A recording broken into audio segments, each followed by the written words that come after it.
Shalom. Untuk mendengarkan firman Tuhan, marilah kita bersatu di dalam doa.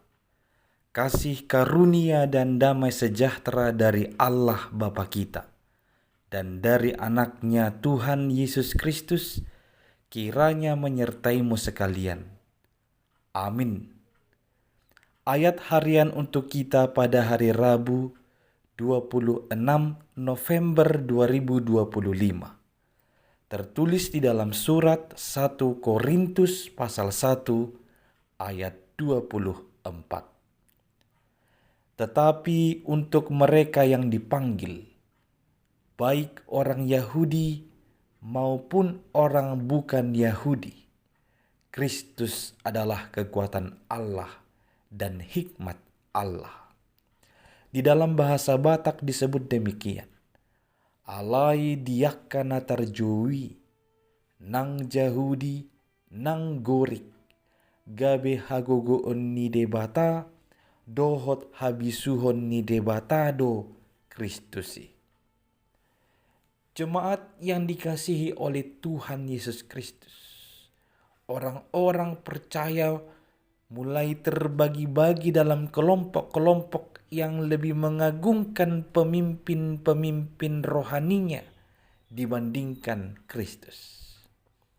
Ini dipengaruhi oleh banyak hal pada zaman penulisan teks ini, di mana ada budaya Yunani yang lebih mengutamakan hikmat dunia, lebih mengutamakan kemampuan retorika yang tinggi, mengakibatkan ada dari orang percaya itu akhirnya terbagi dengan kelompok-kelompok.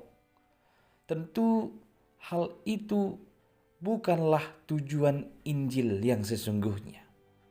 Oleh karena itulah Paulus perlu meluruskan, menegaskan bahwa pusat dari pemberitaan Injil bukan para pemimpin-pemimpin rohani, melainkan Kristus. Dialah yang menjadi pusat pemberitaan Injil.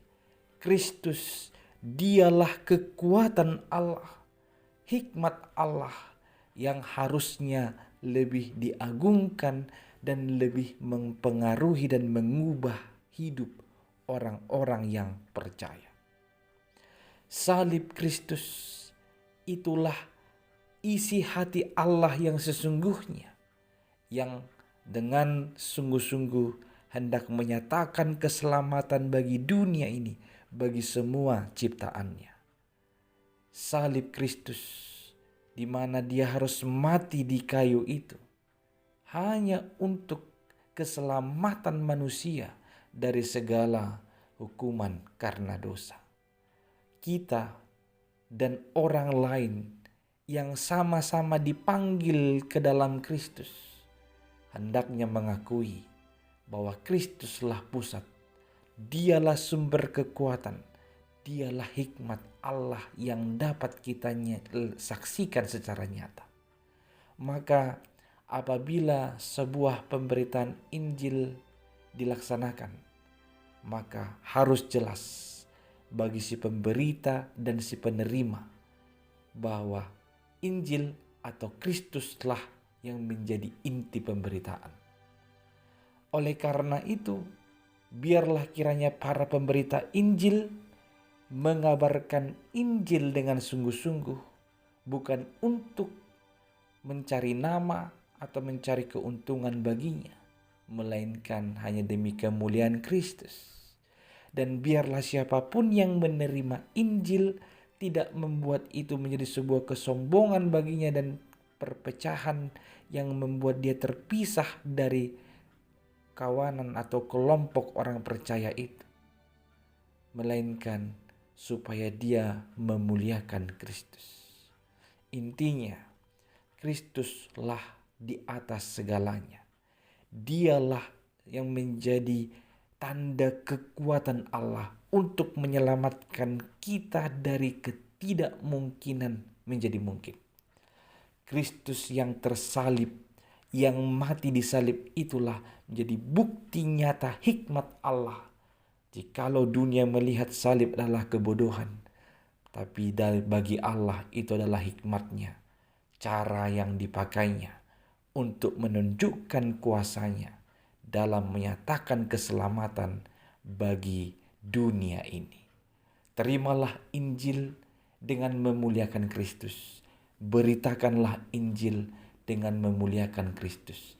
Jikalau Kristus sudah menjadi inti dari semua, maka kesatuan, perdamaian itu yang akan terwujud dalam relasi kita dengan orang-orang percaya lainnya, siapapun dia yang telah dipanggil oleh Allah di dalam Kristus. Amin. Kita berdoa. Ya Tuhan Allah, sumber hikmat dan kekuatan kami. Kami adalah orang-orang yang telah menerima Injil itu. Biarlah namamu dipermuliakan dan kami hidup dalam kesatuan, dalam damai sejahtera. Dan hendaklah hidup kami menyatakan keselamatanmu itu bagi orang lain yang juga telah Engkau panggil. Ya Tuhan, inilah doa kami yang kami sampaikan hanya melalui Yesus Kristus, Tuhan dan Juru Selamat kami. Amin.